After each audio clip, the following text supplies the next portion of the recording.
Hello everyone, Assalamu alaikum. So welcome to our channel Physics with VKS. Today we are going to start Coulomb's law. ये जो है पिछली जो video में हमने पढ़ा था कि methods of charging a neutral body, यानी कि एक न्यूट्रल जो अगर बॉडी हो आपके पास तो उसको आप किस तरह से चार्ज कर सकते हो, यानी कि पॉजिटिवली चार्ज और नेगेटिवली चार्ज, उसके जो भी वेरियस मेथड्स थे। इलेक्ट्रिफिकेशन क्या होती है, इलेक्ट्रोस्कोप क्या होती है, कब तक दोनों बॉडीज़ आपस में जो है चार्जेस वगैरह शेयर करेंगी, ये सारी जो है चीज़ें हमने जो है उससे रिलेटेड जो है वो डिस्कस कर ली। Now we are moving towards the Coulomb's law. Coulomb's law क्या होता है? कूलम्स लॉ ये दिया था एक कूलम्स लॉ साइंटिस्ट के नाम से, ये ऑगस्टिन डी कूलम शायद मेरे ख्याल से साइंटिस्ट का नेम है, ठीक है। और इसकी डेट वगैरह तो अभी मुझे याद नहीं कि ये कब दिया था इसने, लेकिन इस लॉ के अकॉर्डिंग, इस लॉ की डेफिनेशन लिखेंगे पहले। Force between two charges, force between two charges is directly proportional to product of charges. Force between two charges is directly proportional to product of charges and inversely proportional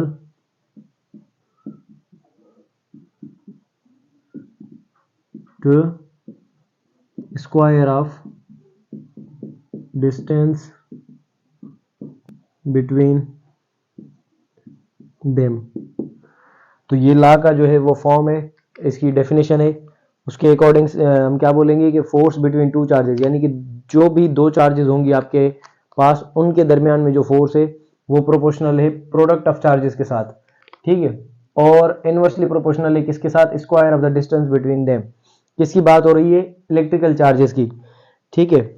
और अब इसके law की definition तो सबको पता होती है, लेकिन इस लॉ का मतलब क्या है, जिसमें इसमें जैसे कि इसमें जो है कुछ वर्ड्स हैं, जैसे कि ये लिखा हुआ है फोर्स, यानी कि कूलम्स लॉ किस बारे में बताता है? ये तो आपको बताता है फोर्स के बारे में, कि फोर्स कितना है जब दो चार्जेस मौजूद हों, ठीक है। और उसके साथ साथ यहाँ पर क्या लिखा हुआ है? Directly proportional. तो ये डायरेक्टली प्रोपोर्शनल का मतलब क्या है? डायरेक्टली प्रोपोर्शनल एक इस लॉ में ये जो है ना देखने वाली चीजें हैं, और इस सारों को हम अलग करके देखेंगे कि या तभी हमें जो है वो लॉ समझ में आएगा कि ये क्या कहता है, ठीक है। Directly proportional to product of charges, product of charges, product का मतलब क्या है? And inversely proportional. काफी बच्चों को मतलब नहीं पता होता है कि डायरेक्टली प्रोपोर्शनल का मतलब क्या है, इनवर्सली प्रोपोर्शनल का मतलब क्या है, और प्रोडक्ट का मतलब क्या है। तो इन चीजों के बारे में पता होगा तभी जो है वो लॉ के बारे में डिस्कस कर सकोगे, ठीक है। और square of distance between them. अच्छा, तो लॉ ये बेसिकली ये कहता है कि अगर आपके पास दो चार्जेस हों, दो चार्जेस आपके पास कौन से होते हैं? एक होता है पॉजिटिव चार्ज, दूसरा होता है नेगेटिव चार्ज। तो यहां पर अगर मैं रखूं, सपोज करो ये आपके पास है कोई बॉडी, उसके ऊपर है चार्ज Q, और यहां पर एक दूसरी बॉडी है स्मॉलर, जिसके ऊपर है स्मॉल चार्ज Q, ठीक है। तो अब क्या होगा, ये अगर मैं आपसे पूछूं कि ये चार्ज कौन सी है, पॉजिटिव है या नेगेटिव, तो इसके सामने से कोई भी सिंबल वगैरह नहीं लिखा हुआ, तो इसको हम जो है वो पॉजिटिव सपोज करेंगे, यानी कि ये पॉजिटिव चार्ज है। और ये जो चार्ज है इसके सामने भी कोई सिंबल वगैरह नहीं है, तो ये भी जो है पॉजिटिव है, लेकिन ये जो है छोटी है, ये बड़ी चार्ज है, ठीक है। अब कूलम लॉ जो है वो आपको दो चार्जेस के दरमियान में फोर्स बताता है, कि दो जो चार्जेस हैं उनके दरमियान में फोर्स कितना लगेगा, ये कूलम्स लॉ आपको बताता है, ठीक है। और इस लॉ के अकॉर्डिंग जो ये कूलम्बिक फोर्स होता है वो किसके प्रोपोर्शनल होता है? अच्छा पहले, और ये दोनों आपके पास चार्जेस हैं, ठीक है। और इन दोनों के दरमियान ये जो डिस्टेंस है, इन दोनों चार्जेस के दरमियान ये डिस्टेंस है, इसको बोलते हैं हम, जाहिर करते हैं R के साथ, ठीक है। तो अब यहां पर फोर्स कितना होगा? F किसके इक्वल होगा? F, ये F जो अगर आपसे कोई पूछे तो यही जो है ना कूलम्स लॉ आपको बताता है, ठीक है। ओवरऑल एक मरतबा फिर से सुन लो। Coulomb's law, force between two charges is directly proportional to product of charges and inversely proportional to square of distance between them. ये डेफिनेशन सबको रटी हुई होती है, लेकिन इसका मतलब क्या है? इसका मतलब ये है कि जब भी आपके पास कोई चार्जेस होंगे तो उनके दरमियान में कुछ ना कुछ डिस्टेंस होगा, तो डिस्टेंस को चेंज करने से फोर्स पर क्या इफेक्ट पड़ेगा, चार्जेस को कम ज्यादा करने से फोर्स पर क्या इफेक्ट पड़ेगा। अगर चार्जेस को कम ज्यादा करोगे तो फोर्स भी चेंज होगा, डिस्टेंस को कम ज्यादा करोगे तो भी फोर्स चेंज होगा। यानी कि अगर मैं इन दोनों चार्जेस को पास लेकर आऊं, ठीक है, तो फोर्स बढ़ जाएगा। अब ये किस तरह से होगा वो मैं थोड़ा आगे चल के बताता हूं। और अगर इन दोनों का मैं मैग्नीट्यूड बढ़ा दूं, यानी कि इसकी चार्ज भी इंक्रीज कर दूं, इसकी चार्ज भी इंक्रीज कर दूं, तो भी क्या होगा, फोर्स इंक्रीज कर जाएगा। तो अब ये इस डेफिनेशन के हिसाब से हमें निकालना है इसमें से कि ये किस तरह से होता है। तो यहां पर देखो कि फोर्स बिटवीन टू चार्जेस, यानी कि दो चार्जेस के दरमियान में जो फोर्स लग रहा है वो किसके साथ प्रोपोर्शनल है, प्रोडक्ट ऑफ चार्जेस। तो याद कर लो, प्रोडक्ट हम बोलते हैं, जैसे कि अगर मैं लिखूं यहां पर ए इंटू बी, तो इसको मैं बोल सकता हूं product of A, product of A and B, ठीक है।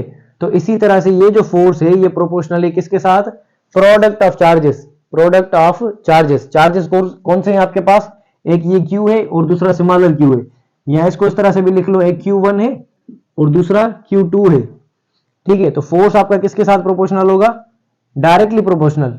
डायरेक्टली प्रोपोर्शनल के लिए उसके सामने ही चीज लिखी जाती है, Q1 इंटू Q2। अच्छा, और इनवर्सली प्रोपोर्शनल है किसके साथ, inversely proportional to square of distance. तो अगर ये डिस्टेंस के साथ प्रोपोर्शनल होता तो मैं नीचे लिखता सिर्फ और सिर्फ r, लेकिन ये स्क्वायर ऑफ डिस्टेंस के साथ प्रोपोर्शनल है तो मैं नीचे लिखूंगा r स्क्वायर, ठीक है। यहां पर अगर देखो, अगर a के साथ में ये जो साइन है ना, ये बीच में, इसको हम बोलते हैं प्रोपोर्शनैलिटी। प्रोपोर्शनैलिटी, ये काफी बच्चों को समझ नहीं आती चीजें। प्रोपोर्शनैलिटी का मतलब क्या है, अगर मैं इसके सामने कोई और चीज लिख दूं, जैसे कि यहां पर a लिखा हुआ है, यहां पर b लिख दूं, तो इसका मतलब ये है कि ये जो है a b के साथ डायरेक्टली प्रोपोर्शनल है। अगर a के सामने में ये चीज ना लिखूं, अपान में लिख दूं, 1/b जिस तरह से होता है, तो ये हो जाएगा इनवर्सली प्रोपोर्शनल। इनवर्सली प्रोपोर्शनल का मतलब ये है कि अगर इस a को बढ़ाओगे तो ये b की वैल्यू जो है वो कम होगी। यहां पर क्या होगा, a की वैल्यू बढ़ाओगे तो b की वैल्यू भी बढ़ेगी, ठीक है। अब ये जो फोर्स है ना, अब ये फोर्स क्या है, चार्जेस के साथ डायरेक्टली प्रोपोर्शनल है। यहां पर ये डेफिनेशन याद करोगे, ये चीजें समझ आ गई ना, तो अब ये लॉ समझ में आ जाएगा। चार्जेस के साथ फोर्स क्या है, डायरेक्टली प्रोपोर्शनल। चार्जेस के साथ डायरेक्टली प्रोपोर्शनल का मकसद क्या है, अगर चार्जेस का वैल्यू बढ़ेगा तो फोर्स का वैल्यू भी बढ़ेगा, ठीक है। यानी कि अगर मैं यहां पर लिखूं Q1 एंड Q2, अगर इसका वैल्यू बढ़ेगा, एरो अप का मतलब है कि वैल्यू बढ़ना, अगर बढ़ेगा तो F का वैल्यू भी बढ़ेगा। अगर Q1 एंड Q2 इसका वैल्यू कम होगा तो फोर्स का वैल्यू भी कम होगा, क्योंकि ये दोनों क्या है, डायरेक्टली प्रोपोर्शनल। और ये देखो, ये फोर्स और डिस्टेंस ये एक दूसरे के आमने सामने नहीं है, ये इसके नीचे अपान में है। तो इसका मतलब ये है कि अगर फोर्स की वैल्यू बढ़ेगी तो डिस्टेंस क्या होना चाहिए, डिस्टेंस होना चाहिए कम। और अगर डिस्टेंस को आप बढ़ाओगे तो फोर्स की वैल्यू क्या हो जाएगी, फोर्स की वैल्यू हो जाएगी कम। ये है कॉन्सेप्ट किसका, डायरेक्टली प्रोपोर्शनल और इनवर्सली प्रोपोर्शनल का, ठीक है। समझ में, चलो पक्का, ठीक है। अच्छा, अब ये इसमें किस तरह से होगा कि प्रोडक्ट ऑफ चार्जेस, प्रोडक्ट बोलते हैं मल्टीप्लीकेशन को, और ये इसका जनरल कुछ फॉर्मूलाज थे ये जो मैंने आपको बताए। अब इसकी सिंपल एक डेरिवेशन है जिसमें मैं आपको इसके बारे में मजीद और बताता हूं कि इस लॉ के अंदर जो है वो क्या होता है, ठीक है। Mathematical form,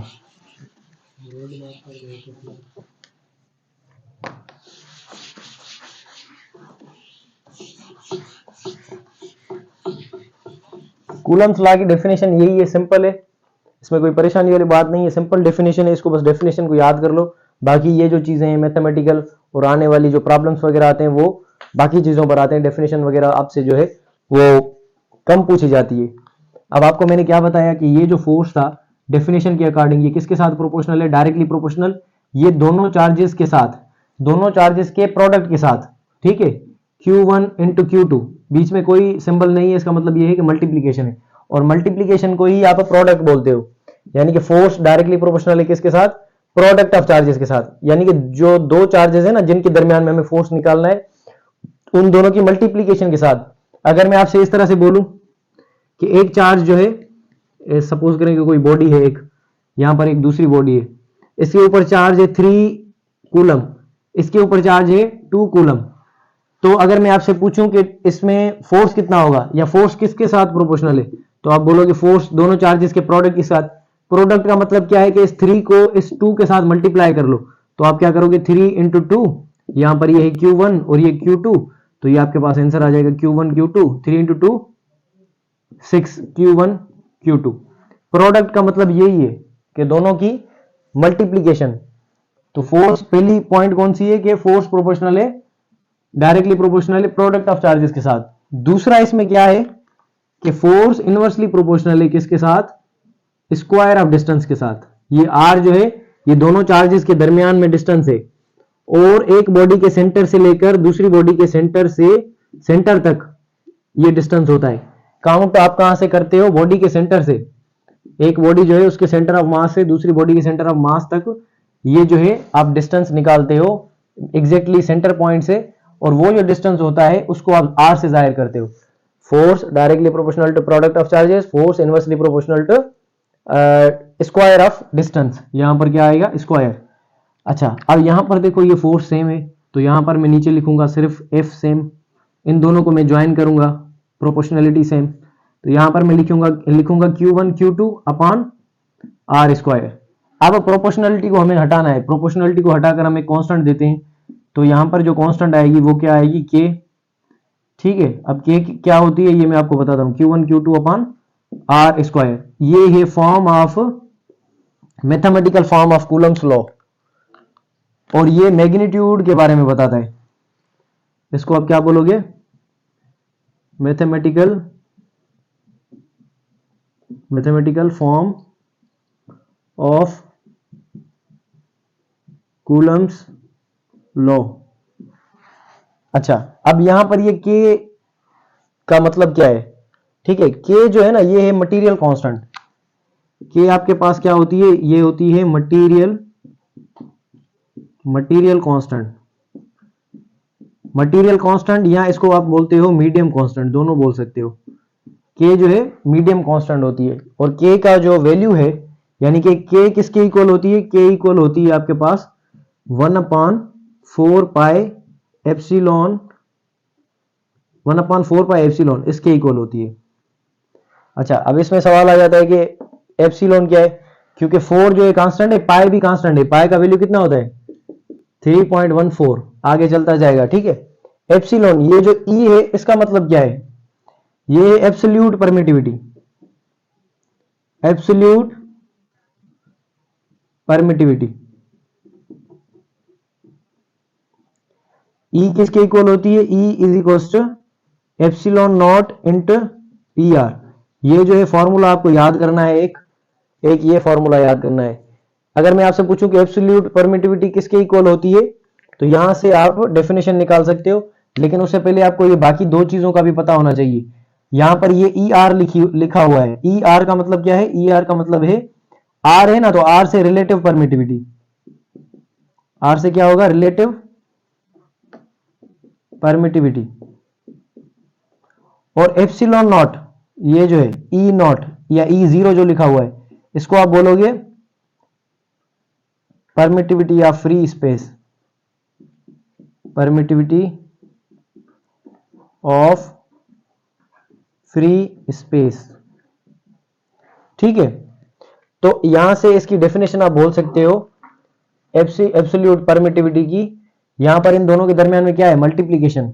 absolute permittivity equal है किसके, epsilon not times relative permittivity, epsilon not या परमिटिविटी या free space times into relative permittivity. Simple आपको ये बोलना है, इन दोनों के नाम से लेकर बोलना है कि इन दोनों की मल्टीप्लीकेशन को एब्सोल्यूट परमिटिविटी बोलते हैं। एब्सोल्यूट परमिटिविटी क्या है, epsilon naught into E are.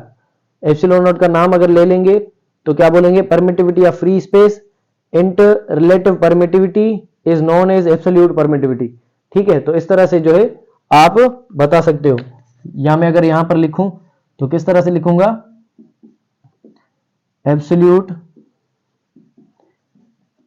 Absolute permittivity is relative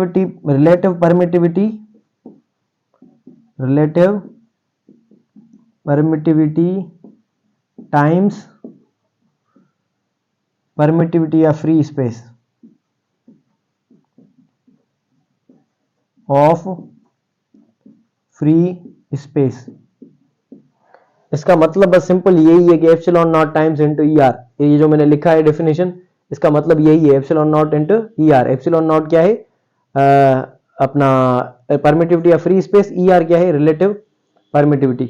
अच्छा, एक चीज और है कि यहां पर इसको अगर आप बढ़ाकर लिखोगे तो ये इसको किस तरह से लिखोगे? F is equals to 1/4 pi epsilon, ये है के की वैल्यू, और बाकी ये जो है वो same Q1 Q2 upon R square.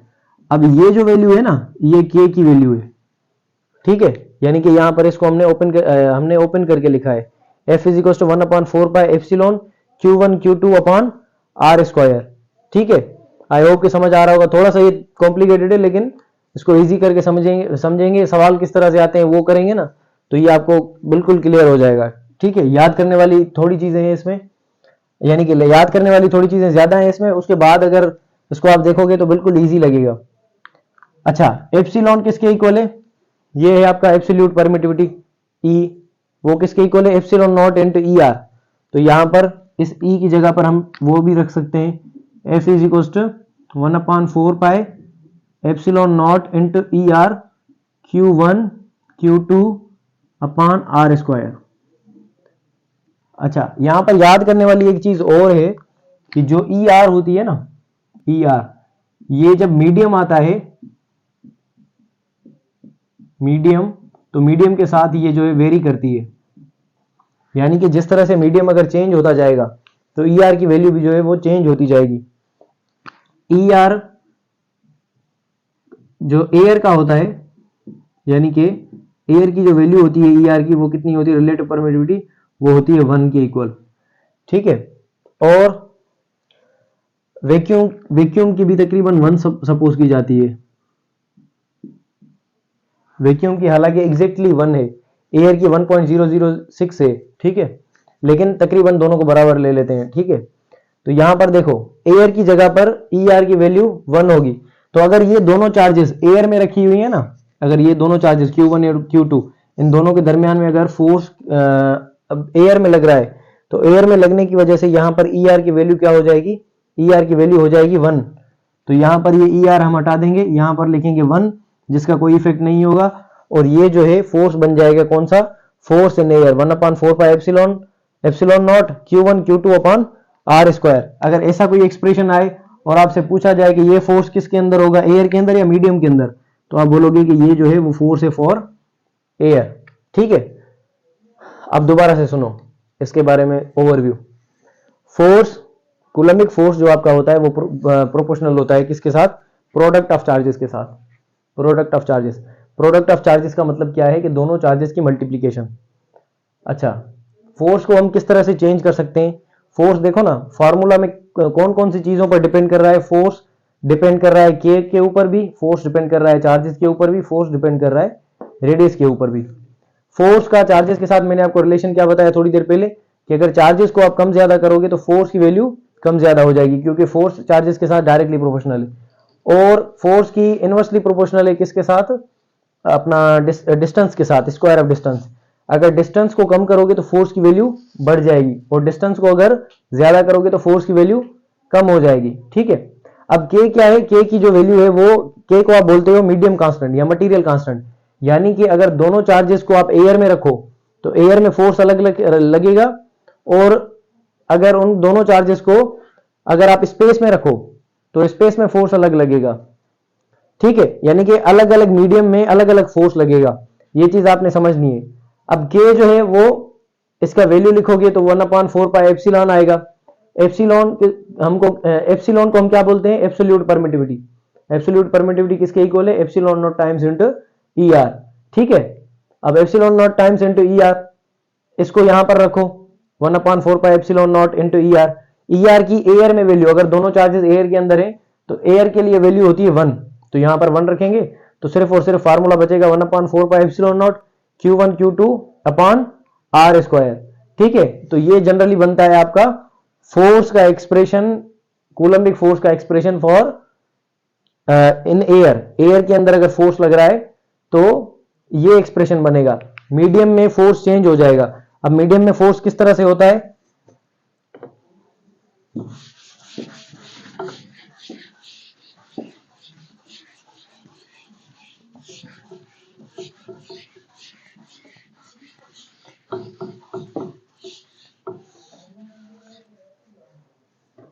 अब ये जो क्वांटिटी मैंने आपको बताई ना ई आर, मैंने ये आपको बताया कि ये मीडियम में आती है, पहले नहीं होती, क्योंकि फ्री स्पेस में इसकी वैल्यू होगी 1, तो ये खत्म हो जाएगी। तो यहां पर फोर्स एयर के लिए कितना था, फोर्स एयर के लिए था 1/4πε0 Q1 Q2 upon R square. ठीक है, अब अगर यहां पर मुझे फोर्स निकालना हो किसके लिए, मीडियम के लिए, तो यहां पर मैं रखूंगा एफ एम किसके लिए, मीडियम के लिए, तो यहां पर मैं रखूंगा 1/4πε0। अब मीडियम के लिए कुछ ना कुछ उसकी परमिटिविटी आएगी ई आर, तो यहां पर मैं वो रखूंगा Q1 Q2 upon R square.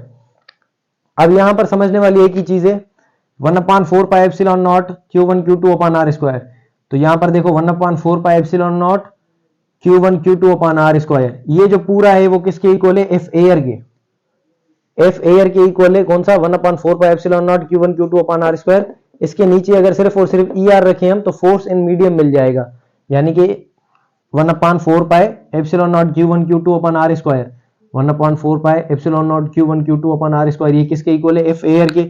तो यहां पर मैं लिखूंगा F medium is equal to, इस पूरे के बदले में मैं यहां पर लिख सकता हूं एफ एयर, क्योंकि एफ एयर किसके इक्वल है, 1/4πε0 Q1 Q2 upon R square के।